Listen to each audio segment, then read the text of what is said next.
Tell me something. When I ask you what the most famous music club in the world is, what's your answer? Well, the club we'll be looking at today certainly has a right to bill itself as such, even though I'm sure Studio 54, CBGB, the Whiskey A Go-Go, and a few others might have something to say about that moniker. But however you slice it, the Cavern Club in Liverpool, England, is the mecca of Beatle fans from all over the world. And since the Beatles are unquestionably the most popular music act of all time, I think the club can flaunt its swagger just a little bit.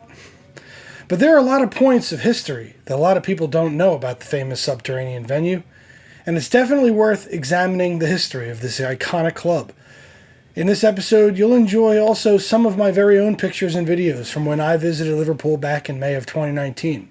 So sit back and prepare to be transported to the dawn of the British invasion as we look at Liverpool's famous Cavern Club.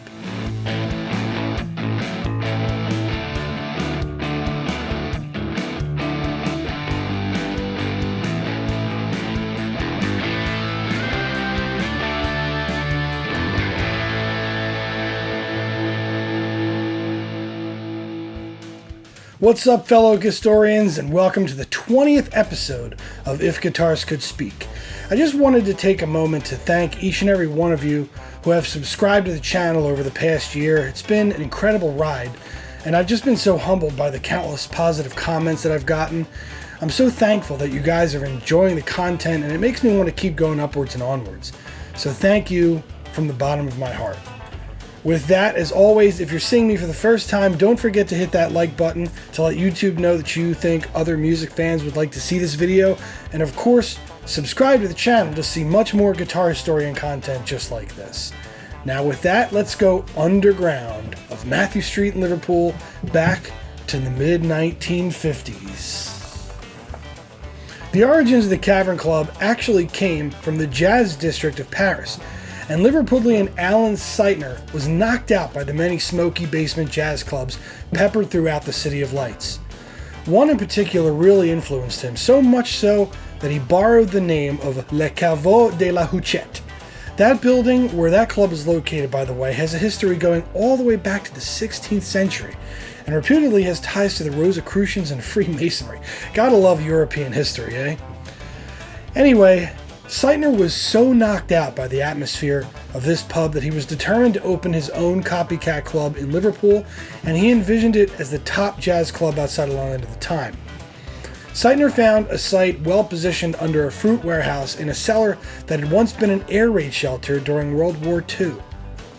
Alan Seitner's Cavern Club at 10 Matthew Street would open on January 16th, 1957, and feature a jazz outfit called the Mersey Jazz Band. The show would draw over 600 jazz fans, with more queued around the block. 1957 would see a quick succession of events that broadened the appeal of the Cavern to many different musical styles. In March, American bluesman Big Bill Broonzy made a stop at the club as part of his European tour. This opened the door to many other blues acts playing the Cavern in the late 50s and early 60s. On July 31st of that same year, Ringo Starr was thought to have made his debut at the Cavern, playing with Eddie Clayton's Skiffle Group. And later that summer, on August 7th, the proto-Beatle band The Quarrymen, with a 17-year-old John Lennon at the front, made their debut, keeping the crowd warm between two jazz bands. Alan Seitner famously made his way up to the stage at one point during the Quarrymen's performance to hand John a note that read, "Cut out the bloody rock and roll." As the late 50s spun on, the club continued as mostly a jazz venue, but the Liverpool skiffle craze, and by default, rock and roll and blues, started to creep into the set lists more and more. Eventually, Alan Seitner would completely move to London and sell the Cavern to a Liverpool promoter and businessman named Ray McFall. McFall was more amenable to the winds of change, and he set up a lunchtime slot for the young, hungry skiffle and rock bands that were popping up like weeds throughout the Merseyside area. This culminated in the very first Beat Night on May 25th, 1960, that featured Liverpool legends Rory Storm and the Hurricane, complete with their, by this time, well-traveled drummer Ringo Starr. This would be the first show in a massive change to not only the Cavern Club, but to the Mersey beat music as a whole. Many bands cropped up in the absence of their most famous compatriots, the Beatles, as the band was performing and living in Hamburg, Germany at the time. The Kings would return home in early 1961, and both the Cavern and the Beatles had much changed. The Cavern had become a bona fide destination of rock and roll bands throughout south and west of England. Many Liverpoolian fans commented on how well the Beatles spoke English, as they had been billed as a band direct from Hamburg, and so it was thought that they were actually German. Can you believe that? But the Beatles had tightened their stage show after many months of hours-long shows in Hamburg, and it was clear that their presence, chemistry, and musicianship were miles ahead of anyone else in Liverpool, and so they quickly became the signature band of the Cavern Club. They made their debut on February 9th, 1961, and would go on to perform at the Cavern 292 times between then and August 3rd of 1963, when they had clearly outgrown the basement and Beatlemania was beginning to take hold throughout England. Other famous bands that played the Cavern throughout the early 60s would be acts like Jerry and the Pacemakers, Billy J. Kramer and the Dakotas, Cilla Black, The Foremost, the Swingin' Blue Jeans, and the Mersey Beats. It was truly the golden age of the Cavern, and just a legendary time in rock music, as the nascent stages of a musical revolution was in the works. You can kind of feel it on the wind. An interesting side note is that the Beatles don't even have the record for the most performances at the Cavern. That honor went to the Mersey Beat group The Hideaways, who would play the Cavern over 400 times in the span between 1963 and today, even continuing to perform yearly to this day. Despite never releasing a single as the Hideaways, they became local legends, and they were always willing to step in when another band canceled. But after the Beatles went on to bigger and better things, the business side of the club started to suffer, and McFall started to have trouble keeping the Cavern afloat. He would eventually declare bankruptcy in 1966 and sell the club to investors Alf Giogagan and Joe Davy, who would try to resurrect the halcyon days of the club. Sorry if I mispronounced his name. But later in the 60s and early 70s, the Cavern did become a destination of a lot of huge bands' European tours, including the Stones, the Yardbirds, the Hollies, the Who, the Kinks, Elton John, Queen, Black Sabbath, and even John Lee Hooker. It would hum along for a few years until in 1973, the British Rail Company would force a mandatory shutter of the entire side of the block between 8 and 12 Matthew Street, where the Cavern was located, to build an air shaft for a new underground railway. They bulldozed the warehouses and ground floors above and filled in the cellars below. But then they abandoned the project and left the area to become a parking lot. Can you believe that? How sad is that? But anyway, owners of the Cavern would attempt to reopen across the street under different names like the Revolution Club and Eric's at 7 Matthew Street, with sometimes limited success. Unfortunately, it wouldn't be until the early 1980s that a developer named David Backhouse would enter the picture in an attempt to dig out the original Cavern Club. But sadly, it was eventually determined that the damage done during the destruction of the original buildings was simply too great to salvage the original cellar and the stage area.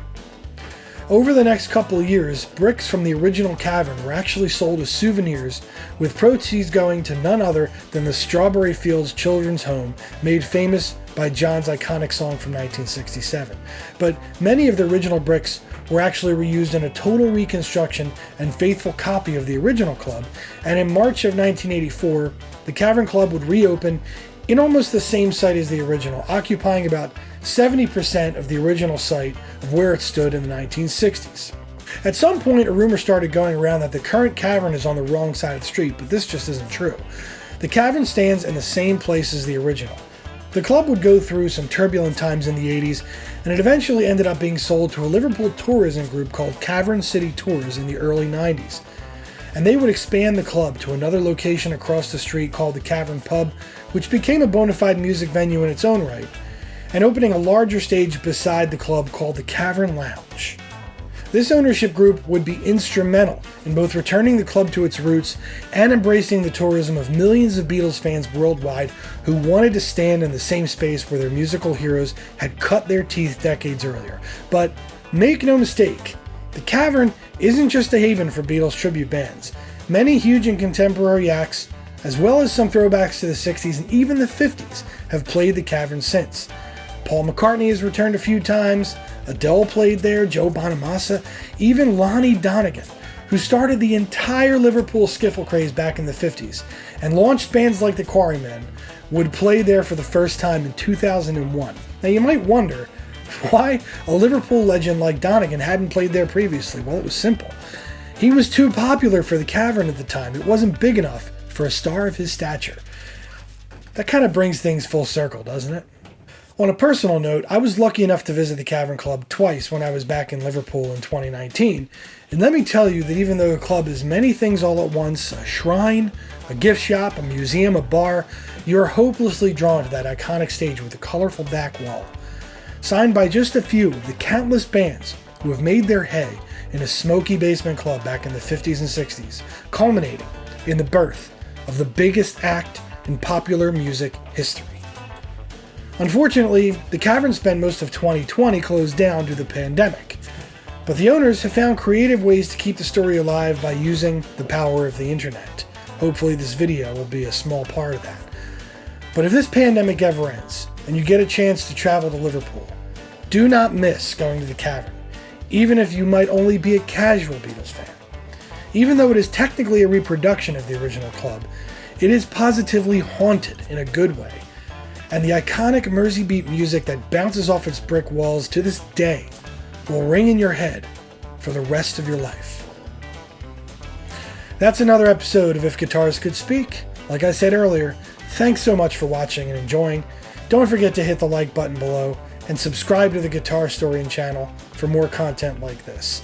We will see you next time.